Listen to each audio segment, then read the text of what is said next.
Prepáčte, ale čo vy tu chcete vyčítať Rusom?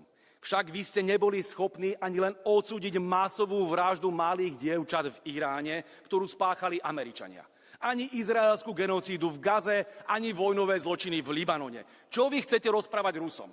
Ja som sa pred pár dňami vrátil z Moskvy. Rokoval som s ruskými politikmi a pýtajú sa, kde sú sankcie Bruselu na Ameriku a Izrael, keď ste takí principiálni. Smejú sa na vás, pani Kalasová, a dobre vám tak, vy pokrytci.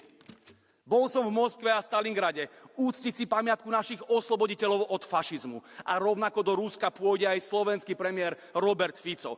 Žiaden iný národ si od Nemcov nevytrpel toľko, čo Rusi.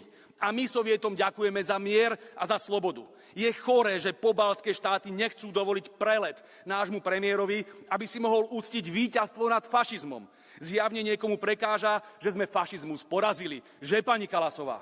A pani Lejenová, vy ako Nemka by ste sa mali pláziť do Moskvy a prosiť o odpustenie. Vaši predkovia povraždili desiatky miliónov Slovanov a dnes opäť zbrojíte a šírite nenávisť voči Rusku. Hanba vám, ste hrozba, premiér.